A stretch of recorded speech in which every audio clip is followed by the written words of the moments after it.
ရှင်မြတ်ဟိုပါဘောနော်ဗုဒ္ဓဘာသာရေးမှာဆိုရင်နောက်ဆုံးပန်းတိုင်ရနိဗ္ဗာန်လို့ပြောရဗျာတပည့်တော်တို့လှူရင်လည်းနိဗ္ဗာန်ပစ္စည်းဟောတုနိဗ္ဗာန်ထောက်ပံ့ဖြစ်ရပါလို့ကြီးဆိုပြီးပြောရရှင်တပည့်တော်စဉ်းစားမိရပါရှင်များဗရမ ्या ရဲ့တန်ဖိုးမသိပဲအဲ့လူကဗရမ ्या ကိုမမုန်းမှာမဟုတ်လေတပည့်တော်တို့ဒီတရိษံနေဆိုလဲဗရမ ्या ဘလောက်တန်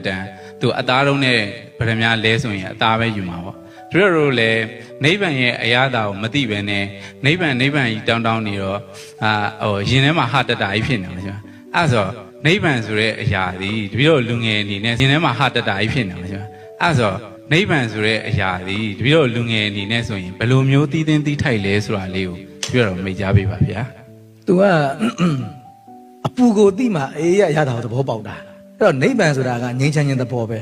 အဲ့တော့ငြိမ်းချမ်းခြင်းသဘောဖြစ်တဲ့ကြောင့်ကျွန်တော်နိဗ္ဗာန်ကိုငြိမ်းချမ်းမှုသိချင်တယ်ဆိုရင်ဆင်းရဲဒုက္ခကိုနားလည်မှာဖြစ်မှာအဲ့ကြောင့်ကျွန်တော်သစ္စာ၄ပါးမှာဆိုရင်ဒုက္ခသစ္စာရှိတယ်သမုဒယသစ္စာနိရောဓသစ္စာမေဃသစ္စာဆိုတော့မကောင်းတဲ့သစ္စာက2ပါးကောင်းတဲ့သစ္စာက2ပါးအဲ့တော့ဒုက္ခသစ္စာကိုအရင်မြင်အောင်ကြည့်ရတာအဲ့တော့ဒုက္ခဆင်းရဲမှုသဘောကိုမြင်မှကျွန်တော်နိရောဓသစ္စာလို့ခေါ်တဲ့အငြိမ်းတရားကိုနားလည်တာအဲ့ကြောင့်ကျွန်တော်ဒုက္ခကိုအရင်မြင်အောင်ကြည့်ရမယ်ဒုက္ခကိုနားလည်သွားပြီဆိုလို့ရှိရင်ဒုက္ခရဲ့မရှိတာစုံငင်းရကိုကျွန်တော်မှန်းဆလို့ရလာတယ်နိဗ္ဗာန်ကိုနော်အဲ့နိဗ္ဗာန်ဆိုတာအဲ့ဒီဒုက္ခရဲ့စန့်ကျင်ဘက်ငြိမ်းအေးမှုသဘောလို့သဘောပေါက်ရင်ရတယ်ဒါကြောင့်ကျွန်တော်ကနိဗ္ဗာန်ကိုဒီတိုင်းပြောဖို့ဆိုတော်တော်ခက်တယ်ဘာလို့မဉ္ဇဏ်နဲ့သိရမယ်နေရာဌာနတစ်ခု sorry နိဗ္ဗာန်ဆိုတာမဉ္ဇဏ်နဲ့သိရမယ်တရားတစ်ခုဖြစ်နေတယ်ဒီတဲ့ခါကျတော့ကျွန်တော်နိဗ္ဗာန်ရဲ့စန့်ကျင်ဘက်ဖြစ်တဲ့ဒုက္ခကိုအရင်သိအောင်ကျွန်တော်စူးစမ်းရမှာဖြစ်တယ်အဲ့တော့ဒုက္ခကိုကောင်းကောင်းကြီးနားလည်သွားပြီဆိုရင်ဒုက္ခရဲ့သဘောတရားပေါက်သွားပြီဆိုလို့ချင်းနိဗ္ဗာန်သဘောအလိုလိုနားလည်သွားလိမ့်မယ်အဲ့ဒါတခါရေးပြောတဲ့စကားလေးခုနသဘောကျတာရှိတယ်မဟာသီဆယ်တော်ကြီးအဲ့ဒါပြောတာတခုပါလဲဆိုတော့ဆရာတော်တော်များများကခုနလိုလေနိဗ္ဗာန်အကြောင်းတွေရေးကြတယ်ဒီနိဗ္ဗာန်သဘောတရားတွေရေးကြတယ်ပေါ့နော်ဗုဒ္ဓဘာသာတွေနိဗ္ဗာန်ဆူတောင်းဖို့လည်းတိုက်တွန်းကြတယ်ဒါပေမဲ့